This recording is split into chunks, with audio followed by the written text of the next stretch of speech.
Hi everyone, this is Cureton, Senior Journalist for XR Today. And today we're joining Mr. Simon Berger, BizOps Manager for Author Technologies, a Swiss-based virtual spaces firm. We recently met to take a deeper dive of the professional version of the platform and discuss the rise and benefits of such solutions, as well as the future of the Metaverse. So thanks for joining us. Let's take a closer look at the conversation. Hi there. Today, we have on today Mr. Simon Berger from, that's pronounced correctly, right? Berger? Burger, actually, like the cheeseburger, almost. So that's how you would pronounce it in English, but all good. Otherwise, was perfect. Okay, brilliant. From Author VR. We are using the professional version today, and we wanted to have a quick interview in the Metaverse to talk to you a little bit about the platform in more detail, than the previous press conference from before. So thanks for coming on today, Simon. It was a pleasure to meet you again. Absolutely. It's a pleasure to talk to you today, Demond, and we really appreciate your interest in our platform.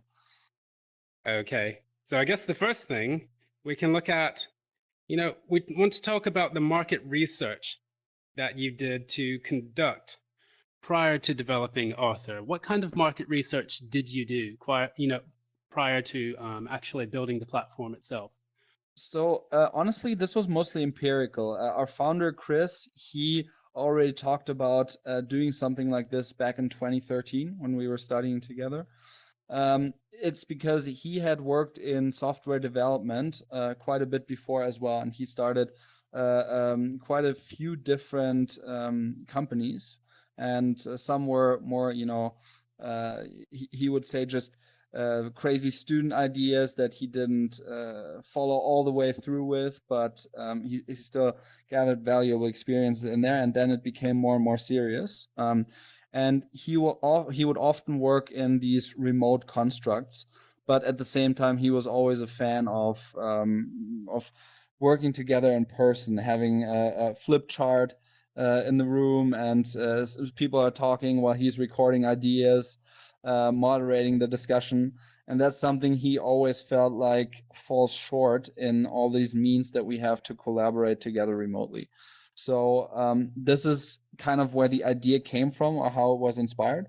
And in terms of research, it was a lot of empirical research rather than market research, in the sense that we have strong connections also to the professional services industry, especially consulting, and looking at how they operate in this industry, how they just send their consultants from A to B, from B to A, spending lots of money on traveling each week.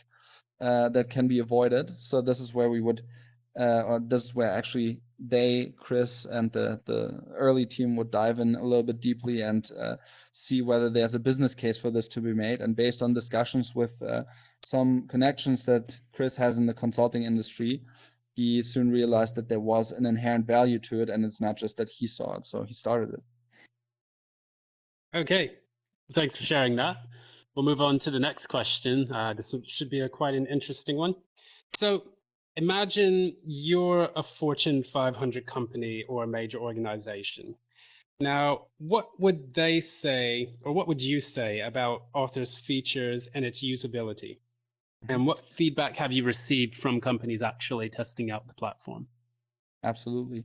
So I guess, I mean, if I commit fully to the role of being a Fortune 500 company or having a specific position in there, first I would probably be skeptical, because the first thing before I jump in here that I would always think to myself is, there have been so many different technologies that have come out, but nothing quite gets to the level of being together in person and connecting together in person, especially when you want to create something or talk about really important stuff together. That's why we have so many different technologies, yet whenever it's time to have a discussion between board members, or have a 3-hour workshop where you really got to create results, you typically still send your people from A to B, and there's got to be a reason for that. So I would first be skeptical, but once I jump in, what I'd see soon, when I familiarize myself with it, is that there's so much freedom for me here in terms of what features I have, available, for what features are at my disposal, but also in what I can do with the room. So this is not really like somebody gives you a set of rules. Somebody tells you this is where you can add your presentation. This is where you can have a breakout discussion. This is the workshop corner, but rather we provide the virtual real estate and people do in there whatever they want. So as a Fortune 500, I'd be happy about the fact that I can tailor the solution to anything I want it to be. And I can make these rooms into anything I want them to be, and really don't have a ceiling when it comes to the types of things I want to do in this space. At the same time, I'd be happy about the fact, because in a Fortune 500 company, I'm always worried about where my data ends up. So I'd be really happy about the fact that there's end-to-end encryption, that my data is secure, I can essentially trust this platform with my data. So I'd say freedom on one hand, multiple features, the fact that you can be productive, the fact that there's data security, also the fact that there's a white glove service treatment in a way that you have the possibility of people customizing spaces for you, people jumping in and helping you. So the fact that it's not just the technology, but also the services around it, because for a lot of employees in these large corporations, this is very new, and they won't just pick it up like that, but they rather need a little bit of input and help. That's why I'd be happy. On the flip side also, honestly, I would say that this is maybe not the most plug and play in terms of being productive right off the bat. It does take a learning curve, and it does take some investment. And that's the flip side, where I, as a Fortune 500, would think about how much do I invest in teaching people this? How much do I really commit to this? Because if I want to be productive in it, I need to commit to it. Absolutely. Yeah. And we've tested out a few of the features, prior to speaking here today. And I must say it's quite versatile, and there's a lot of functionality that people can tap into when they want to have any kind of meeting. And that's one of the things I think a lot of people do look for in these types of platforms. They want to know that they can conduct as many things as possible, in the metaverse, so that they can get the most out of the platform itself, and it will invite more people in to test out the features as well. Absolutely. Yeah, I think you hit the nail on the head there. So we'll move on to the next one. So we talk about some of the technologies that we use in creating Author. What technologies did you use to actually build the platform? Is it a specific like a platform like Unity, or with Blender, or other types of software that you use? Or also, yeah, I guess we can start with that one first, because that will be a bit to explain, because there's a lot to look at it here. Absolutely. So, I mean, yes, there are some tools and softwares available that we have made use of. Unity is, in fact, the game engine that we use to program this. But then also we use Amazon Web Services for data storage. So we did use software that was available, but at the same time, we had to figure out a lot of proprietary technologies, not software, a lot of technologies we use that are available, but at the same time, there were a lot of things that we had to figure out that now would fall under the category of proprietary Arthur, knowledge, I guess. And that's how to integrate, all these productivity features, how to make these integrations using Unity. And I think that's a part, or this technical part is something where our head of product would happily dive a little bit deeper in here with you if you want it to be deeper. But what I can tell you is, yes, we did use some things like Unity and Amazon Web Services, but had to figure out a lot of stuff as we went along. Absolutely. Okay, brilliant. And so for you, you also, you receive feedback from a lot of your customers, your clients, people testing the platform.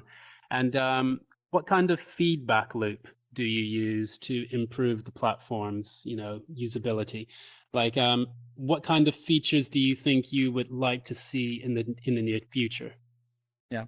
So honestly, we integrate our customers continuously throughout the entire process of developing software. I think this is something where a lot of the time, if you get a little bit too deep into it and you think of what could be cool, of course we have good ideas, but you don't want to lose sight of the fact that you're creating this for the end users, for the enterprise customers. So integrating them in the development process is absolute key.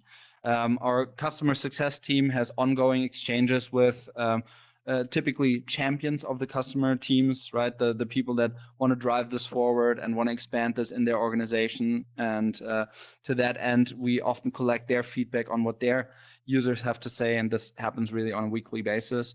The exchange with our customers.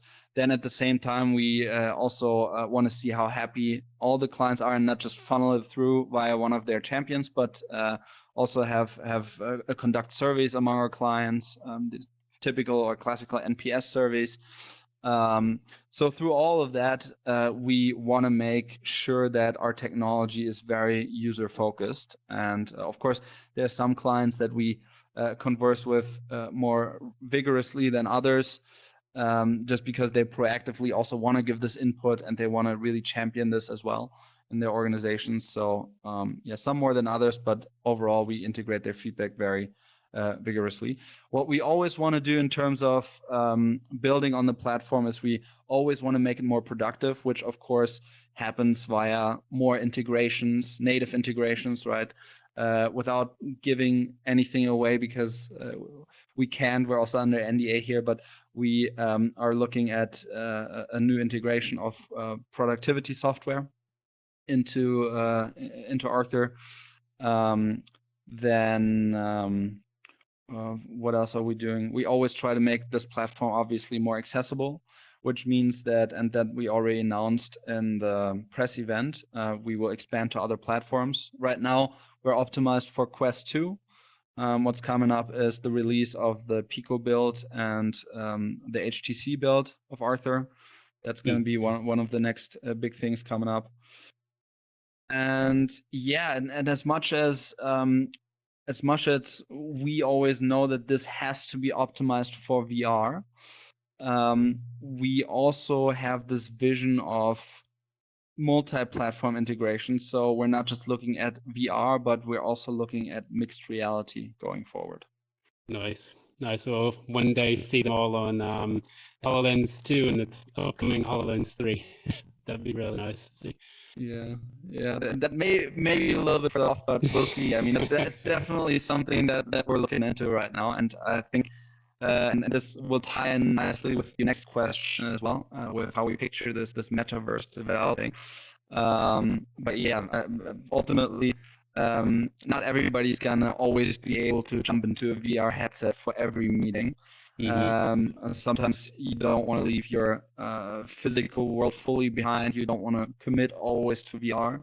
And to that end, you might just want to jump in via desktop application. So that's why we always optimize that. And at the same time, you also might want to jump into with a mixed solution where you don't have to really be in VR fully, but you still have the benefits of it being of the third dimension being in there. And lastly, in addition to optimizing productivity and accessibility and getting this MR component in here as well, we always want to work on making this look even nicer, look even more professional. So on our visuals, we're working as well, always getting new environments in here. And yeah, that's what I can tell you. I know that's not super concrete. It's more a meta level, but as soon as it becomes more concrete, you're going to be one of the first to know. Okay, lovely. Yeah, and yeah, anything else you'd like to add? I know that we speak about the metaverse and what it means to the average user, what it means to people who are employed, people who are actually developing it. It may be about, say, maybe 5 to 10 years. Where do you see this all going?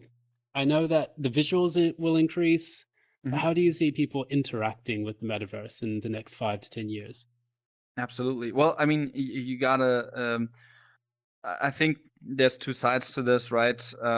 From the VR side, there's all the hardware producers, manufacturers that we also have relationships with in part, and they have their clear-cut opinion on the metaverse.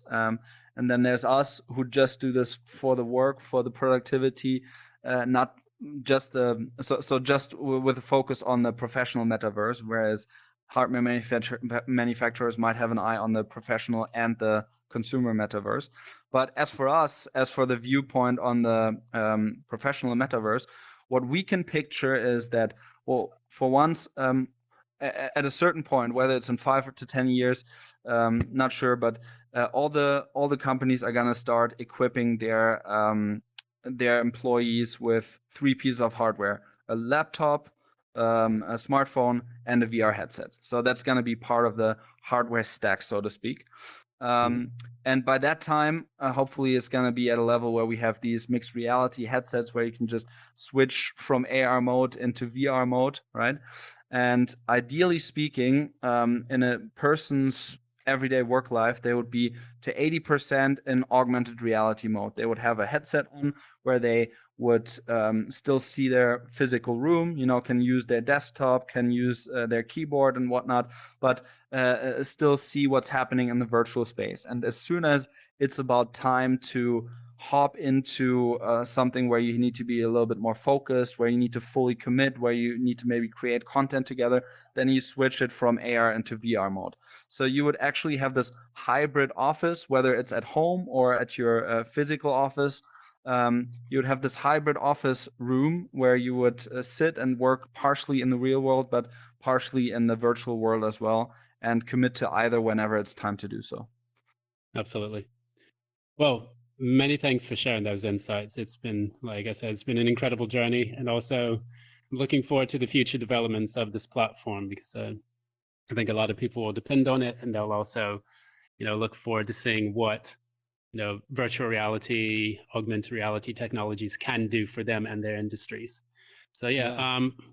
Once again, we've been speaking to Simon Berger.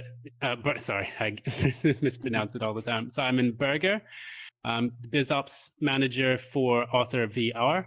And my name is Cureton, a Senior Journalist with XR Today. Many thanks for having you on today, Mr. Berger. Mr. Berger. Absolutely. Thank you so much, Demond. Okay. Mr. Cureton, if we're going to stick with the formal. So yeah, really, as well. Demond. Okay, very much appreciate that you took the time to learn more about the platform and to talk to me today as well. Yeah, happy to talk again sometime in the near future when things have developed even further. Cheers. Thanks so much. And for the record, also, if you'd like to see more content like this, please check out our Twitter, LinkedIn, and YouTube pages. And so you can catch all the latest and greatest from what we upload to the system. And if you want to, please follow us with the XR News hashtag. And many thanks. This is Simon Cureton, Senior Journalist for XR Today, signing off. Have a great day.